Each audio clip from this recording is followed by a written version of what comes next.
Hello students, welcome to the lecture. आज हम अपकिरण के जो विभिन्न माप होते हैं उसमें से मीन डेविएशन या फिर माध्य विचलन के बारे में पढ़ेंगे। इससे पहले हम उसके कुछ मेजर्स जैसे कि रेंज, क्वार्टाइल डेविएशन के बारे में चर्चा कर चुके हैं। आज हम माध्य विचलन के बारे में देखेंगे कि ये क्या होता है। हमें पता है कि सांख्यिकीय माध्य विभिन्न तरीके के होते हैं, जैसे कि चाहे वो समांतर माध्य हो सकता है, मध्यिका या मीडियन हो सकता है, या बहुलक मोड हो सकता है। ये इनके डिनोशंस हैं, ये हम प्रीवियस लेक्चर में देख चुके हैं। तो अगर किसी भी डेटा सीरीज़ में हम ये तीनों में से कोई भी वैल्यू निकालें और इनसे विचलन लें, उसके बाद उन विचलनों का अगर माध्य निकालते हैं तो उसे हम माध्य विचलन या फिर मीन डेविएशन कहते हैं। माध्य विचलन को ज्ञात करने के लिए कुछ बातें जानना आवश्यक होती है।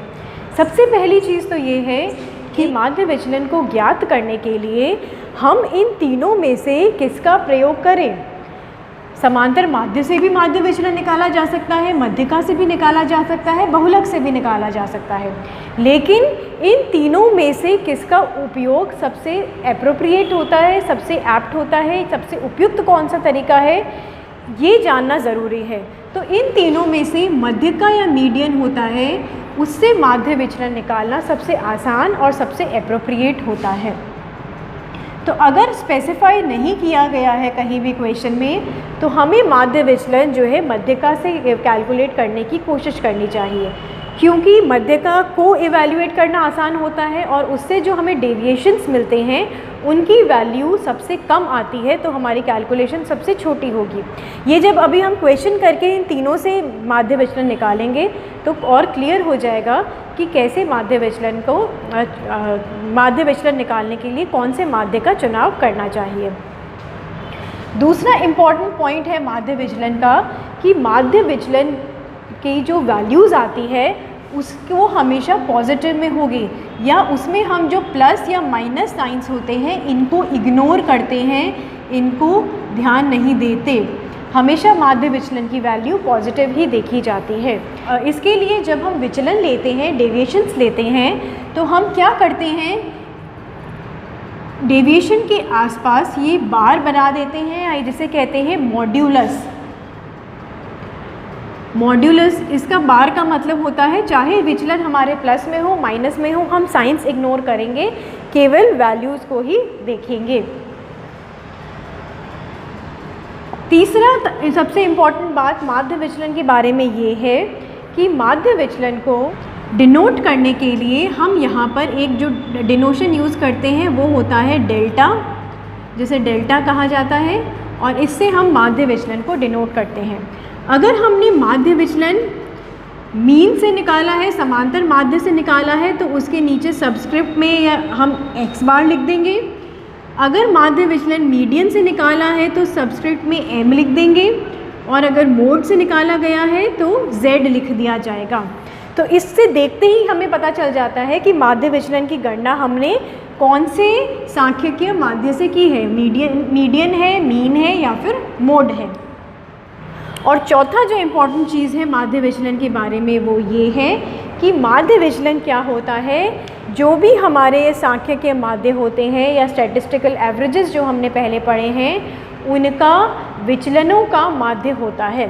सबसे पहले हम इनसे विचलन निकालते हैं, डेविएशंस निकालेंगे, और फिर जो हमारे पास डेविएशंस आएंगे उनका टोटल करके उसका हम माध्य निकालेंगे या उसका मीन निकालते हैं दोबारा।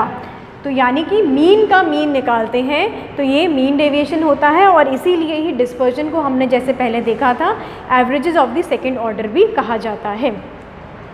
ये जो वैल्यूज़ हमने निकाली है माध्य विचलन की, ये तो क्या है, इसकी निरपेक्ष मान होता है या फिर एब्सोल्यूट वैल्यूज़ होती है डेविएशन की। ये हमने पहले देखा था कि दो तरीके के मेजर्स होते हैं, एब्सोल्यूट मेजर और रिलेटिव मेजर। तो ये निरपेक्ष मान है, लेकिन अगर हमें तुलनात्मक विवेचन करना है, कंपैरिजन करना है, तो हम क्या करते हैं, मीन डेविएशन का सापेक्ष या फिर रिलेटिव मेजर निकालेंगे। रिलेटिव मेजर निकालने का क्या तरीका होता है कि जो हमारे पास डेविएशंस आए हैं, मीन डेविएशन आए हैं, उसको हम जिस भी एवरेज से डेविएशन लिया गया है उससे भाग दे देते हैं। जैसे अगर हमने समांतर माध्य से विचलन निकाला है तो फिर हम उसको समांतर माध्य से ही भाग दे देंगे। तो ये हमारा क्या हो जाएगा, माध्य विचलन का सापेक्ष माप। इसी तरीके से अगर मीडियन से लिया है माध्य विचलन तो हम उसको मध्यिका से भाग दे देंगे, और अगर मोड से लिया है तो हम उसे बहुलक से भाग दे देंगे। तो जब भाग देकर जो मान आता है वो तो हो जाता है माध्य विचलन का सापेक्ष या फिर रिलेटिव मेजर, और जब सिर्फ इस तरीके से लिखा जाएगा तो वो हो जाएगा निरपेक्ष या फिर एब्सोल्यूट मेजर माध्य विचलन का। अब हम माध्य विचलन निकालने के तरीके देख लेते हैं। हमें पहले देखा था प्रीवियस लेक्चर्स में कि समंक माला जो होती है वो 3 तरीके की होती है। कौन कौन सी? पहली होती है हमारी इंडिविजुअल सीरीज़ या फिर व्यक्तिगत श्रेणी, जिसमें आवृत्तियों की पुनरावृत्ति नहीं होती है, आवृत्तियाँ नहीं होती है अलग से। दूसरी होती है हमारी खंडित श्रेणी, जिसके अंतर्गत आवृत्तियाँ भी दी गई होती हैं। और तीसरी होती है सतत श्रेणी या फिर कंटिन्यूस सीरीज़। इसमें हमें एक सीरीज़ दे रखी होती है या एक क्रम अंतर वर्ग अंतर होता है, उस हिसाब से जो x वैल्यूज़ का मान है वो दिया गया होता है। तो तीनों ही श्रेणियों में हमारे माध्य विचलन निकालने का फॉर्मूला थोड़ा बहुत भिन्न भिन्न होगा, तो हम श्रेणी वाइज तीनों को अलग अलग देख लेते हैं। तो माध्य विचलन निकालने के लिए सबसे पहले हम इंडिविजुअल सीरीज़ या फिर व्यक्तिगत श्रेणी में इसका फॉर्मूला देख लेते हैं। व्यक्तिगत सीरीज़ में भी इसमें 2 तरीके होते हैं, एक तो प्रत्यक्ष रीति होती है और एक शॉर्टकट मेथड होता है। लेकिन हम लोग केवल यहाँ पर डायरेक्ट मेथड का ही यूज़ करेंगे क्योंकि कंपैरेटिवली ज़्यादा इजी और एक सिंपल मेथड होता है। तो हम यहाँ पर केवल प्रत्यक्ष रीति ही देखेंगे। माध्य विचलन के फॉर्मूले क्या क्या हैं? अगर हमें माध्य विचलन निकालना है मध्यिका से, तो ये माध्य विचलन का डिनोशन हो गया। ये माध्य विचलन होता है मीन डेविएशन, और m हमें पता है ये क्या होता है, मध्यिका है, मीडियन। तो उससे निकालने के लिए हम क्या करेंगे, सबसे पहले मध्यिका को कैलकुलेट करेंगे। उसके बाद जो भी हमारे पास समंक श्रेणी दे रखी है उसमें से मध्यिका से हम विचलन लेंगे या डेविएशंस लेंगे। मध्यिका से जो विचलन लिए जाते हैं उनको हम d और फिर उसके नीचे सबस्क्रिप्ट में m लिख देते हैं, मतलब मध्यिका से लिए गए विचलन। dm क्या हुआ कि जो भी डेविएशंस हमने लिए हैं किससे, मध्यिका से, तो इसको हम dm से डिनोट कर देते हैं। फिर इसके आगे हमने ये 2 बार लगा रखे हैं, इसको इस तरीके से लिखा हुआ है। इसका मतलब यहाँ पर जैसे अभी हमने देखा था साइंस इग्नोर किए जाते हैं, प्लस और माइनस साइंस वैल्यू नहीं करता, केवल हम इसमें सब वैल्यूज़ को पॉजिटिव ही कंसिडर करते हैं, धनात्मक कंसिडर किया जाता है। फिर इसका जो टोटल आ जाता है, कुल योग आता है, समेशन मतलब जो हमने विचलन निकाला उनका टोटल कर लिया और उसके बाद उसको n से भाग दे दिया। n क्या होता है, अपने कुल पदों की संख्या, कितने आइटम्स हैं टोटल सीरीज़ में, उससे हम इसको डिवाइड कर देते हैं। तो ये हमारा माध्य विचलन निकल जाता है। सेम फॉर्मूला है एरिथमेटिक मीन के लिए भी। अंतर कहाँ आता है, यहाँ पर हम विचलन क्योंकि एरिथमेटिक मीन से समांतर माध्य से ले रहे हैं तो डी एक्स बार लिख देते हैं, और यहाँ पर भी हम माध्य विचलन के साथ में एक्स बार लगा देते हैं। और अगर मोड से लेंगे, बहुलक से लेंगे, तो डेविएशंस के आत में डी जेड और मीन डेविएशन के साथ में भी z लिख दिया जाता है। तो हम देखते ही पता लग सकता है इसमें कि मीन डेविएशन किससे लिया गया है, मीडियन से, मीन से या फिर मोड से। तो अब एक क्वेश्चन कर लेते हैं इसमें।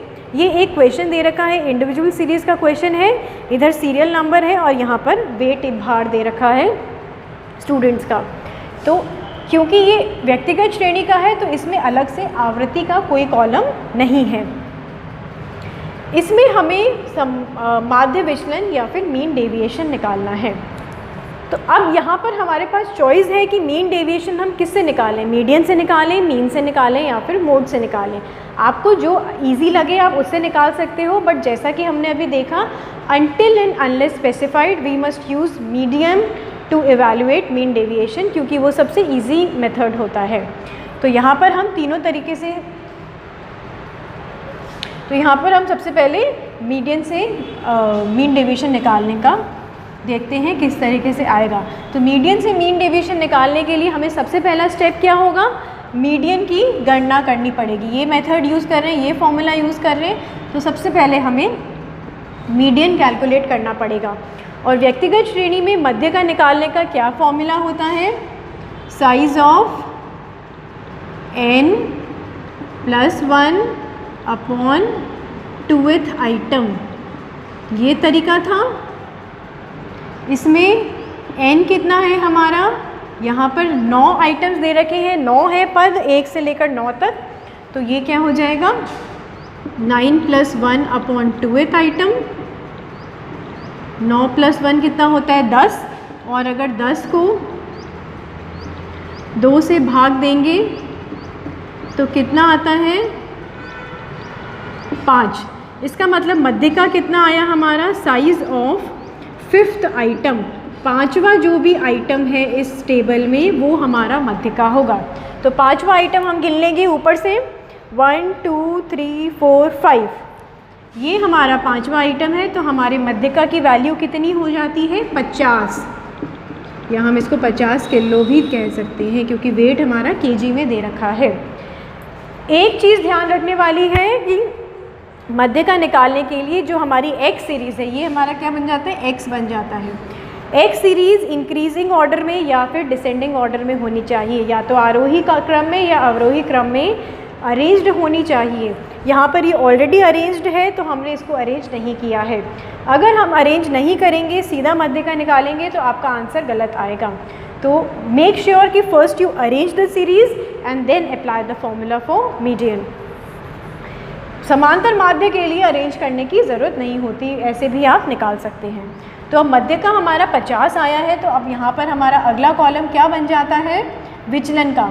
विचलन किससे लिया जाएगा, मध्यका से लिया जाएगा, तो ये हो जाएगा डेविएशन फ्रॉम मीडियन, और क्या बनेगा यहाँ पर हम DM लिख देंगे। इसका मतलब है कि यहाँ पे हम साइंस इग्नोर करेंगे, केवल वैल्यूज़ लिखेंगे। तो 50, और हमें पता है मीडियन की वैल्यू हमारी कितनी आ रखी है, 50 आ रखी है। तो अब कैसे निकालते हैं, 45 में से अगर 50 को माइनस कर देंगे। डेविएशन निकालने का क्या तरीका होता है, जो भी हमारे पास x की वैल्यू है उसमें से मध्यका को माइनस कर देंगे। 45 में से 50 को माइनस किया तो आंसर तो -5 आना चाहिए, लेकिन हम साइंस इग्नोर करते हैं यहाँ पर, इसलिए हम केवल 5 लिख देंगे। इसी तरीके से 47 में से 50 गया तो 3 बचा, ये भी 3 हो जाएगा, 1 0 3 8 9 और 10। ये हमारे मध्यका से निकलने वाले विचलन आ जाते हैं। हम क्या करते हैं, इनको जोड़ लेते हैं, इनका टोटल कर लेते हैं। इनका टोटल कितना आता है, टोटल आता है इसका 42। तो अब ये हमारे पास वैल्यू 42 आ गई। फॉर्मूला क्या था, मध्यका से माध्य विचलन निकालने का जो भी समेशन आता है उसको हम n से भाग दे देते हैं। तो 42 आया, उसको हम अगर 9 से भाग देंगे तो हमारा आंसर कितना आता है 4.67। ये हमारे इसकी वैल्यू आ जाती है अगर हम मध्यका से माध्य विचलन निकालें। अब हम सेकंड काम क्या करते हैं, इस मेथड से समांतर माध्य से माध्य विचलन निकाल के देखते हैं कि इसकी वैल्यू क्या आ रही है। तो इसके लिए हम पहले समांतर माध्य की गणना करेंगे। समांतर माध्य का फॉर्मूला क्या होता है व्यक्तिगत श्रेणी में, x summation x upon n। Summation x यानी हमें पूरा इसका जोड़ करना है, ये हमारा समेशन x हो जाता है। तो इसका टोटल कर लेंगे, इसका टोटल आता है 468। हम कैलकुलेटर्स यूज़ कर सकते हैं यहाँ पर, और इसकी वैल्यू यहाँ लगाएं तो 468 में से 9 को भाग देने पर ये आता है 52। तो हमारे मध्यका की वैल्यू आ जाती है 52। इसी में ही हम एक टेबल और बना देते हैं। डेविएशन यहाँ पर हमने लिए हैं समांतर माध्य से,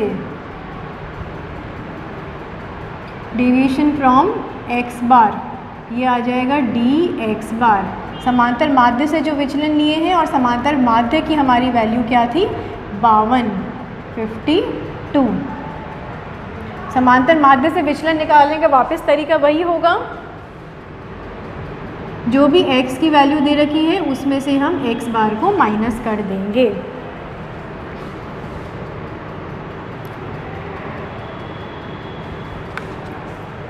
(45) है, 45 में से 52 गया तो कितना आता है -7, लेकिन साइन से इग्नोर करेंगे तो यहाँ पर केवल हम 7 लिखेंगे, माइनस साइन नहीं लिखते। 47 में से 52, ये आता है वापस 5 और 8, और इनका टोटल कर लेते हैं। समेशन कितना आता है इसका, अगर टोटल करेंगे तो ये आएगा 44। अब हमें ये समेशन dx मिल गया है। फॉर्मूले में हमें क्या चाहिए, समेशन dx बार, ये हमारे पास है। दूसरी वैल्यू क्या चाहिए, n की, टोटल नंबर ऑफ आइटम्स की, ये हमारे पास है। तो अगर फॉर्मूले में वैल्यू लगाएं तो क्या आएगा, 44 को 9 से भाग दे देते हैं तो आएगा 89। ये वैल्यू मिली है हमें समांतर माध्य से माध्य विचलन निकालने पर। दोनों वैल्यूज़ ऑलमोस्ट सेम है, 4.67 थी यहाँ पे, ये 4.89 है। अब तीसरा तरीका है बहुलक से मोड से मीन डेविएशन निकालने का, तो ये भी हम देख लेते हैं इसमें कि क्या आंसर आता है।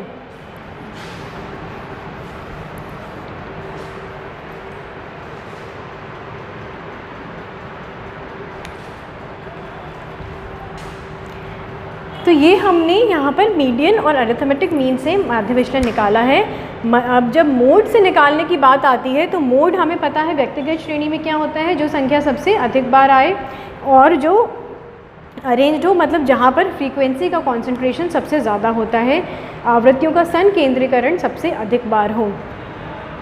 तो यहाँ पर अगर देखें तो जो 47 नंबर है, वेट है, वो 2 बार आया है, बाकी सभी एक बार आया है। तो हम इसको मोड मानकर और फिर इससे विचलन निकाल सकते हैं। तो इसी तरीके से हम ये फॉर्मूला लगाकर और इसमें ये विचलन निकाल लेंगे। हालांकि अगर क्वेश्चन में स्पेसिफाइड नहीं होता तो कोशिश ये करनी चाहिए कि हम हमेशा मध्यिका से ही मीन डेविएशन निकालें, क्योंकि उससे आंसर ज़्यादा एक्यूरेट आते हैं। तो ये हमने डायरेक्ट मेथड या प्रत्यक्ष रीति देखी थी। अब हम इसके डिस्क्रीट सीरीज़ में माध्य विचलन निकालने का तरीका देख लेते हैं। दूसरी आती है खंडित श्रेणी। खंडित श्रेणी में भी 2 तरीके हैं, डायरेक्ट मेथड और शॉर्टकट मेथड। हम लोग इसमें डायरेक्ट मेथड प्रत्यक्ष रीति ही देखेंगे। तो इसमें मीन डेविएशन निकालने का फॉर्मूला एकदम सेम होता है, लेकिन खंडित श्रेणी और व्यक्तिगत श्रेणी में अंतर क्या होता है, आवृत्तियों का अंतर होता है। तो फॉर्मूले में भी वो अंतर केवल आवृत्तियों का है कि इस फॉर्मूले में हम यहाँ पर आवृत्तियों को जोड़ लेते हैं। Summation f dm upon n।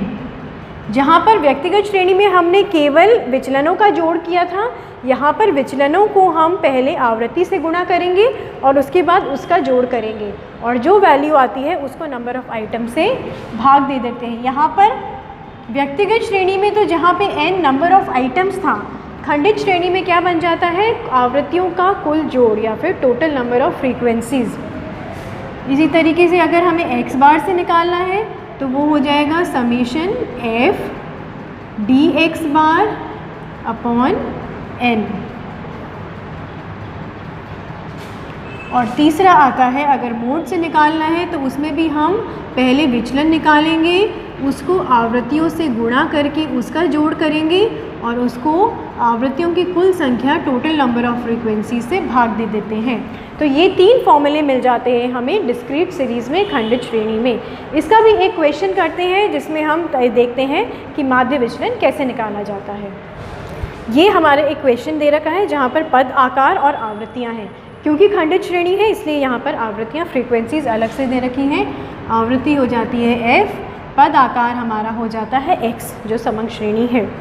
तो अब हमें इसमें मीडियन से और मीन से निकालना है अगर माध्य विचलन, तो सबसे पहले मीडियन और मीन की गणना करनी पड़ेगी।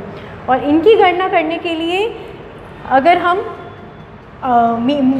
अगर हम एरिथमेटिक मीन से निकालेंगे तो उसके लिए हमें क्या चाहिएगा, एरिथमेटिक मीन का फॉर्मूला अगर आपको रिवाइज कर लेते हैं एक बार, खंडित श्रेणी में क्या होता है, समेशन f(x) अपॉन n, ये फॉर्मूला होता है समांतर माध्य का।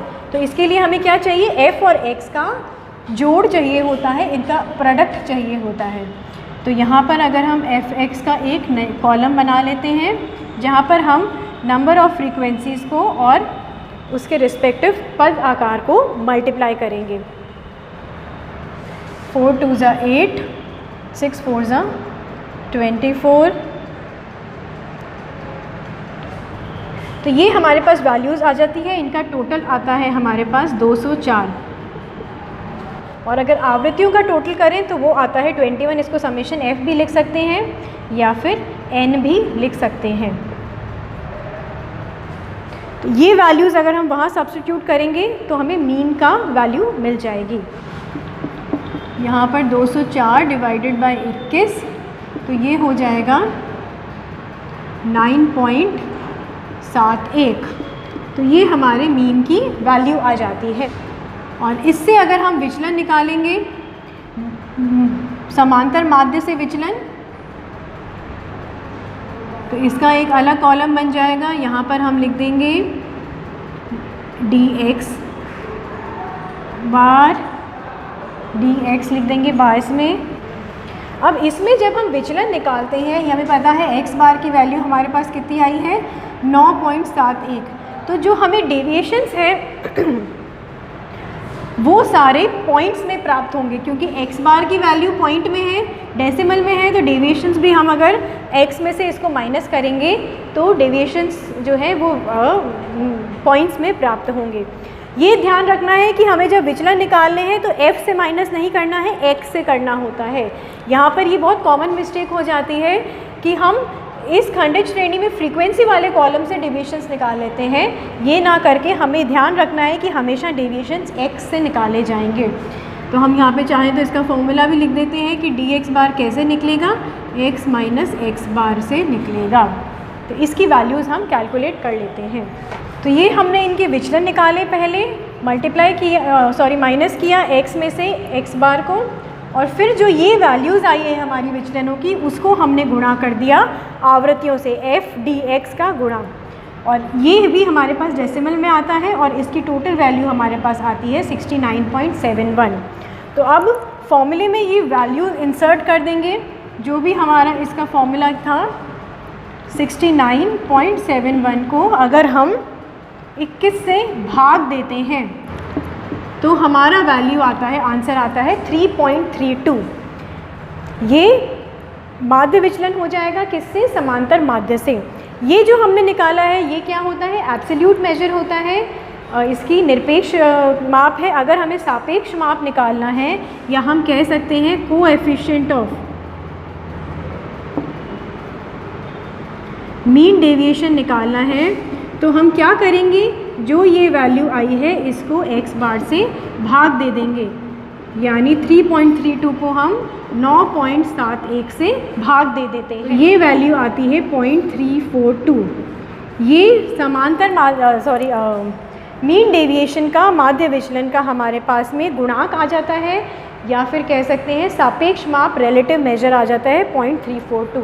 रिलेटिव मेजर हमेशा पॉइंट्स में आएगा, 1 से कम होता है। निरपेक्ष माप आपका 1 से कम या 1 से ज़्यादा कैसे भी हो सकता है। अब हम देखते हैं कि सेकंड तरीका मध्यिका से माध्य विचलन कैसे निकाला जाएगा। अब हम देखते हैं कि मध्यिका से माध्य विचलन कैसे निकालेंगे। मध्यिका से माध्य विचलन निकालने के लिए सबसे पहले हमें क्या करना पड़ेगा, एक कॉलम और बनाना पड़ेगा जो कि होगा संचयी आवृत्ति का, क्यूमुलेटिव फ्रीक्वेंसी का। तो हम इसे कहते हैं CF। संचयी आवृत्ति क्या होती है, जो आवृत्तियाँ हमारी हैं उनको हम स्टेप वाइज कैलकुलेट कर लेते हैं। सबसे पहले में आ जाएगा 2, दूसरे में क्या आएगा 2 + 4 यानी कि 6। जो इससे ऊपर वाली है वो सारी इसमें ऐड ऑन होती जाती है। आएगा 11, 11 प्लस 3 14 प्लस 2 16 प्लस 1 17 प्लस 4 21। अब ये 21 है, n भी टोटल 21 है, इसका मतलब हमने यहाँ पर इसका जोड़ सही किया है। इसका लास्ट संचयी आवृत्ति का जो लास्ट आइटम है और टोटल n जो है वो बराबर होना चाहिए। फिर हम क्या करते हैं, इसमें मध्यिका का फॉर्मूला लगाते हैं। मध्यिका का फॉर्मूला डिस्क्रीट सीरीज़ में और व्यक्तिगत श्रेणी में एकदम सेम ही होता है, n+1/2th आइटम। यहाँ पर हमारा n कितना है, 21 है, तो 21 + 1/2th आइटम हो जाएगा, यानी मध्यिका का मान कितना होगा, साइज़ ऑफ 21 + 1 22, तो ये इसको करने पर आता है 11th आइटम। जो 11वां आइटम है वो हमारा मध्यिका है। तो अब 11वां आइटम कैसे देखेंगे, कहाँ पर आएगा, ये 11वां आइटम आता है यहाँ पर, यानी कि 8। तो हमारे मध्यिका की वैल्यू कितनी हो गई, 8। ये हमारा मीडियन हो जाता है। अभी मध्यिका प्राप्त हो गया है, तो मध्यिका से अब हम क्या करेंगे, विचलन निकाल लेंगे, डेविएशंस निकाल लेंगे। ये जो विचलन आते हैं हमारे, ये भी एब्सोल्यूट नंबर होते हैं, साइंस इसमें इग्नोर किए जाते हैं। यहाँ पर हमें पता है मध्यिका हमारा 8 है, और तो विचलन क्या होगा, x में से m को माइनस कर देंगे। 4 में से 8 गया तो ये आ जाएगा 4 2 0 2 4 6 और 8। और उसके बाद में जो ये विचलन आए हैं हमें, उसको हम क्या करेंगे, आवृत्तियों से गुणा कर देंगे, मल्टीप्लाई कर देंगे। तो ये विचलन और ये आवृत्तियों को हम मल्टीप्लाई कर देते हैं। फिर हम आवृत्ति और विचलनों का जो जोड़ होता है, जो मल्टीप्लिकेशन होता है, उसको टोटल कर देंगे, उसका समेशन कर देते हैं। ये समेशन हमें प्राप्त होता है 68। तो अब इसकी वैल्यू अगर हम फॉर्मूले में लगाएं, तो 68 को अगर हम 21 से भाग देंगे तो हमारा आंसर यहाँ पर आता है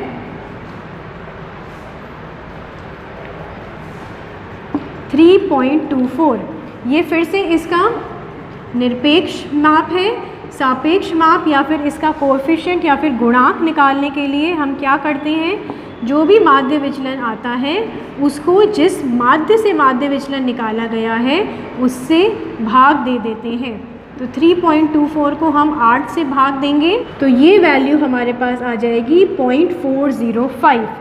ये इसका सापेक्ष माप या फिर रिलेटिव मेजर हो जाएगा। तो ये हमने देखा माध्य विचलन मध्यिका से भी और समांतर माध्य से भी। मोड से हम नहीं निकाल रहे हैं क्योंकि मोड को ही कैलकुलेट करना थोड़ा सा इसमें ट्रिकी है। आप चाहें तो मोड वापस टेबुलर फॉर्म से मोड कैलकुलेट कर उससे भी विचलन निकाल सकते हैं।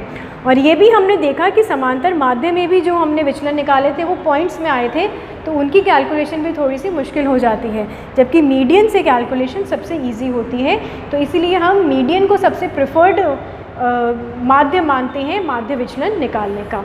डिस्क्रीट सीरीज़ के बाद हमारा तीसरा आता है कंटिन्यूअस सीरीज़ या फिर सतत श्रेणी। सतत श्रेणी में माध्य विचलन निकालने का फॉर्मूला भी एकदम सेम ही होता है जो कि डिस्क्रीट सीरीज़ में है। एकदम सेम फॉर्मूले यूज़ होते हैं, ये वाला और ये वाला, तीनों फॉर्मूले सेम हैं। अंतर कहाँ आता है? अंतर ये है कि जहाँ पर हम खंडित श्रेणी में और व्यक्तिगत श्रेणी में जो विचलन लेते हैं वो जो हमारे पास समंकमाला की x सीरीज़ दे रखी होती है उसमें से लेते हैं, जबकि सतत श्रेणी के अंतर्गत जब हम विचलन लेंगे तो वो सीधा x सीरीज़ से ना लेकर पहले हम उस x सीरीज़ से मध्य बिंदु निकालेंगे और जो मध्य बिंदु आती है उससे विचलन लेंगे। हमें पता है सतत श्रेणी किस प्रकार की होती है, जिसमें वर्ग अंतर दे रखा होता है। सपोज़ हो गया इसमें 0 to 10, 10 to 20, 20 to 30, ये हमारी सतत श्रेणी होती है और इसी को हम x मानते हैं। तो अब तक तो जो हमने विचलन लिए थे सीधा x से ले लिए थे, यहाँ पर x से विचलन लेना पॉसिबल नहीं है क्योंकि यहाँ पर पूरा एक वर्ग अंतर, एक हमें क्लास इंटरवल दे रखी है। तो इसके लिए हम क्या करेंगे, पहले इसकी एक मध्य बिंदु निकाल लेते हैं। 0 और 10 का बीच का पॉइंट क्या होता है, 5 है। कैसे पता चला? जो भी लोअर लिमिट है और अपर लिमिट है दोनों को जोड़ लो और उसको 2 से भाग दे दो। तो 10 को 2 से भाग देने पे 5 आता है, 10 को 20 को 30 आएगा, 30 को 2 से भाग देने पर 15 आता है। और नहीं तो हम सीधा देखकर भी पता लगा सकते हैं कि इसका मिड पॉइंट क्या होगा। इस टाइप के क्वेश्चन में तो काफ़ी इजी है। ये 25 हो गया, तो ये हमारे मध्य बिंदु निकल गए। तो अब जब हम विचलन लेंगे मध्य बिंदु से लेंगे, फिर उन विचलनों को वापस आवृत्तियों से गुणा करेंगे और फिर उनका जोड़ निकाल कर ये सेम फॉर्मूला अप्लाई कर देंगे सतत श्रेणी में। तो इसके साथ हम मीन डेविएशन को कैलकुलेट करने की जो तीनों सीरीज़ है, व्यक्तिगत श्रेणी में भी, खंडित श्रेणी में और सतत श्रेणी में जो है, तीनों के फॉर्मूलाज हम इसमें डिस्कस कर चुके हैं। That's all friends for today's lecture. Thank you.